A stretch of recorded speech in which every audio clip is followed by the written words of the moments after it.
Hello, and welcome to another B.T.F.O, the last B.T.F.O of 2024.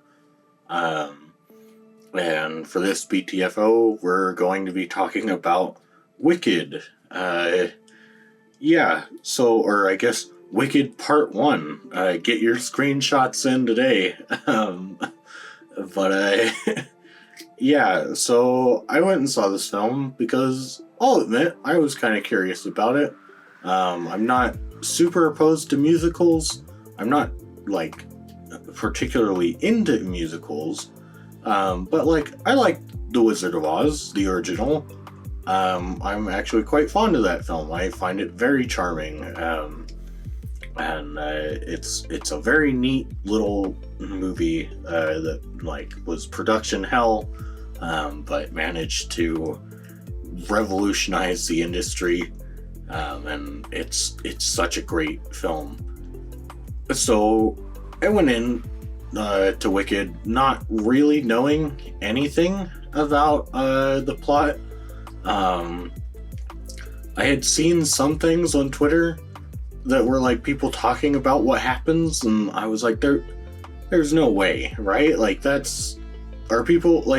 people are just making shit up, right? Like this is the like it's Morbin time, right? Like, everyone's just commenting on how like nobody actually knows what the story is, like, right? But no, it turns out that a lot of the things I was reading were true. And like, to me, Wicked, at least from the movie, because I know it's based off of a musical, which is based off of a book. But to me, the movie seems very much like almost a weird combination if you gave like Rian Johnson and Dave Filoni the job of rewriting The Wizard of Oz, like creating it for a modern audience. Because we pretty much start right off the bat, and they start at the end of The Wizard of Oz, where like the Wicked Witch is dead, which they show us her riding out from a horse from the castle immediately, and so it's like, oh, okay, I don't know. Like, I guess people who know the Wicked story know that, like, she faked her death, but I don't know that that was a great choice to, like, show right at the beginning of the movie. But then, like, which, is another weird thing that I'm sure they're gonna do a great job of addressing in part 2. But, like, then we go to Munchkin Land, where Glinda is there, and she's telling people that, like, yes, it's true, the Wicked Witch is dead, which is kind of weird, because, again, I don't know how they'll do it in part 2, but I know in The Wizard of Oz, because I rewatched that recently, after watching Wicked, to just kind of make sure that I knew Wizard of Oz as well as I did, and the Munchkins called Glinda to Munchkin Land. Like, they don't really explain how, but also in The Wizard of Oz, Glinda is kind of like, she is actually magic, but she's like very close to omnipotent, where like you can call her from anywhere, and like it seems like if she cares, she'll like pick up. But in this one, she just kind of shows up, and they're like, "Whoa, Glinda's here." Then she explains that the Wicked Witch is dead, and so they like celebrate, and they even have this like giant haze statue of the Wicked Witch, which they painted the face green specifically. Like, none of the rest of it is painted, but just the face is green, and then they light that on fire. Like, they have this big bonfire to celebrate that she's dead, which again is another thing where it's like, okay, yeah, I don't know if part 2 is gonna establish, like, like, why is she so evil? Like, why is she seen as being so evil? because in The Wizard of Oz, the movie, that was seen as pretty clear. Like, she, like, the Wicked Witch of the West is just evil. And the Wicked Witch of the East, all we know about her was that, like, she was sisters with the Wicked Witch of the West, and that she, like, ruled over Munchkinland. And so they were finally free of her rule when Dorothy, like, crushed her with her house. And so they, like, which I did think was kind of weird, where obviously, because the Wizard of Oz, like, it's all supposed to be Dorothy's dream. Like, I know that the books apparently try to, like, justify it as no, it's like those were actually just coincidences, that, like, it isn't just Dorothy's dream. But it's this weird, like, a lot of things are just odd in the Land of Oz, which is fine. Like, it's a complete fantasy land. Like, it doesn't necessarily follow all the rules of logic, but it has an internal logic to it. And, like, yeah, it's really weird to see right off the bat in Wicked that the Munchkins are all, like, regular sized people, because at first I was like, oh, like, that's kind of neat to, like, because the way they've done their outfits, like, it kind of does make them look like little people. And I was like, that's kind of neat. And then Ariana Grande, like, started walking with them, and I was like, damn, like, I know she's small, but she's not that small, is she? And then, like, I started to notice that, like, oh no, some of these are definitely, like, regular people. Like, I think all of these are regular people. So there may have been, like, one or two little people in Munchkinland, but then she goes on to explain kind of the story of the Wicked Witch, and she explains that basically her mom was having an affair with this guy, and for some reason the green elixir that they drank, it turned her baby green, because, like, yeah, she got pregnant with the other guy's baby, and it came out green, and so it's very clearly supposed to be a race metaphor, which is really awkward to do in Oz, because, like, that's one of the neat things about The Wizard of Oz, especially for the time that it was made, where it's like, yeah, in the Land of Oz, nobody cares that, like, Munchkins are little people, or that, like, there's a scarecrow or a tin man, or, like, any of these weird and odd, like, wacky characters. Like, it's a very classically liberal society. Like, that's just, it's clearly not the point of The Wizard of Oz. But, it is public domain, so I guess you can change it to be a race metaphor if you wanted to. But, like, so yeah, she's born, which is really weird to me, because then they say that, like, oh, the bear nurse, like, raised her, but no, the governor still clearly identifies her as, like, his daughter, and, like, still takes her along with him, and, like, introduces her to everyone as his daughter. So it's like, well, no, he didn't really abandon her, actually. Like, she's still there. But so she ends up going to school, and, like, she's just supposed to be dropping off her sister, and then she ends up displaying that she can do magic, and so they, like, enroll her, and they stick her with, at the time, Galinda, who is Glinda the Good Witch. She's basically Vanity the character, which is just, it's so weird to me, where it's like, no, the Good Witch in The Wizard of Oz isn't just like, oh, look, she's pretty and everyone loves her. Because it's like, yeah, they do make a point of, no, only the bad witches are ugly. But, like, you know, like, she is a good person. Like, you know, she's not. Whereas the Wicked Witch is actively trying to kill people constantly.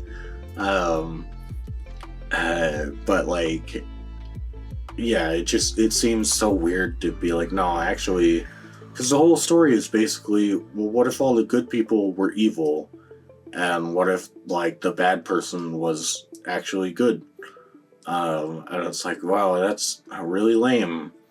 But like, while they're there at this university, they meet another Munchkin.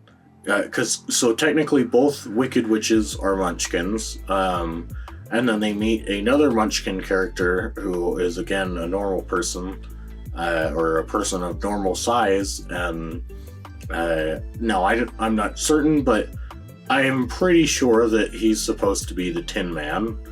And then they end up meeting a prince who is very clearly going to become the Scarecrow. They make a lot of references to him being stuffed with straw or not having a brain. And it was like, wow, this is very subtle, guys. Way to go. And I don't know, it kind of makes me curious for part 2 as, like, how are they going to explain how they were changed into the Tin Man and Scarecrow? They also, the Wicked Witch and the guy who will be Scarecrow, they save what will become the Cowardly Lion from the new concept of a cage, which to me was like, look, I get it. I get that the Land of Oz is supposed to be this weird land where, like, Oz himself, or the wizard, I guess, because he's not Oz. He calls himself Oz the Great and Powerful, but like, he's not magic, but his rudimentary, like, technology is supposed to be magic to these people. But it's like, a cage, really? Like, you guys already have shown that you have baskets and suitcases. Like, you're telling me that really nobody ever thought, man, I could put an animal in one of these. It's like, wow, okay. But they end up uncovering a plot where, like, I guess all the talking animals in Oz are being, like, secret policed away. Like, they just have the, like, clearly supposed to be, like, SS officers step in and just grab all the talking animals, and they're like, alright, they're coming with me, like, and it's like, okay, like, I guess that's some way that you could go with it. And, like, when the Wicked Witch and Glinda, they end up going to the Emerald City, and they meet the wizard, and again, it's one of those things where it's like, god damn it, can we stop with all the weird connections, you know? I didn't need to know how Han Solo got his last name.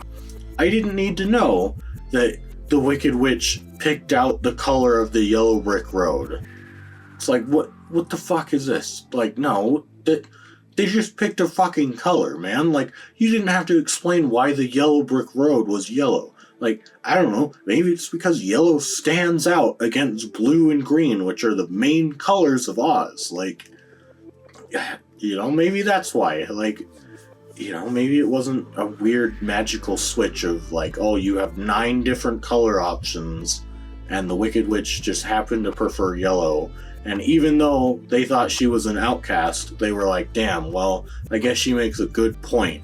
It's like, what the fuck is this? Like, but, so then they uncover that, which is really weird, because to me, I think it's a flaw in character, because they have Elphaba, or the Wicked Witch. She gets to tell the wizard her heart's utmost desire, and so she tells him that, like, I want to help the animals, and he's like, oh, well, okay, yeah, like, you know what, we could do something about that, but why don't you, like, read from this magic book first?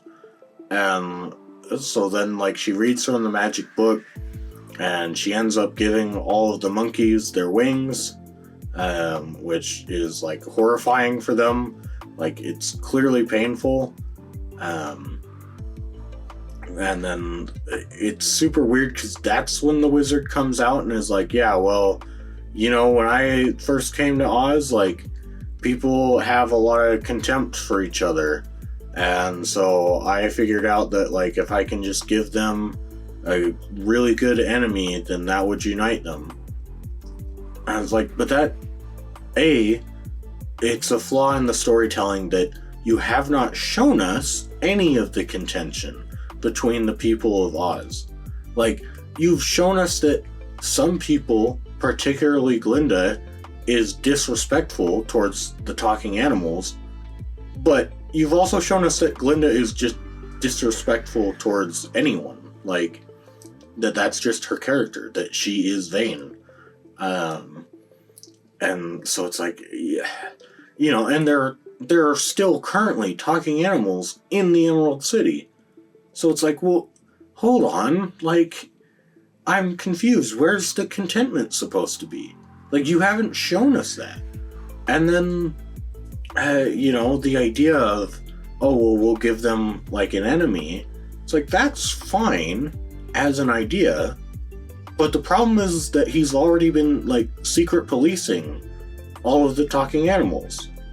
So it's like, is his idea to wipe out the talking animals and then go, hey, look, everybody, like, the talking animals that were just such a nuisance, I got rid of them all. It's like, what? No, that's not how that works. You need to turn people against the animals first, and then you can do that. Like, you know, for all the parallels that it wants to make to history, it seems really weird that, like, it doesn't seem like you look that deep into it.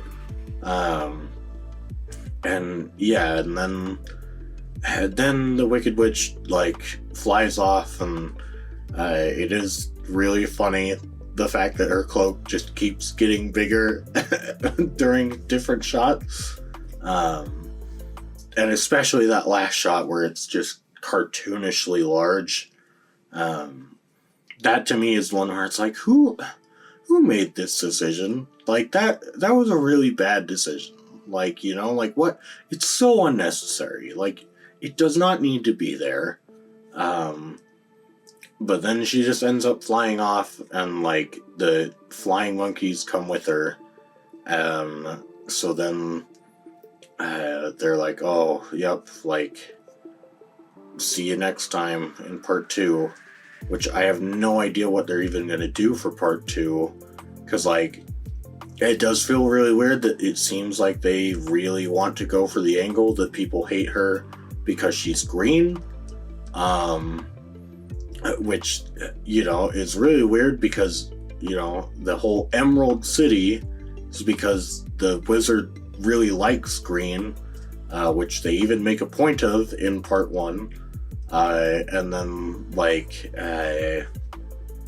they, in the Wizard of Oz, sure, she has the flying monkeys, but she also has, like, actual guards, you know, the ones that allow the, like, Cowardly Lion, Scarecrow, Tin Man, and Dorothy to, or, well, I guess Dorothy's already inside, but, they allow them to sneak in because they take their outfits. Those guys are green.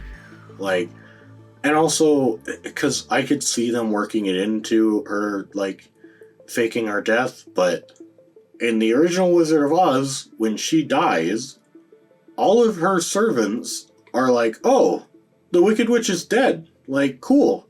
Like, we don't have to work for her anymore. Like, it's a unanimously good thing that the Wicked Witch dies. And so, it's like, as much as I know they want to put out that, like, oh yeah, the wizard put out all this propaganda against the, like, Wicked Witch, and that's why people hated her.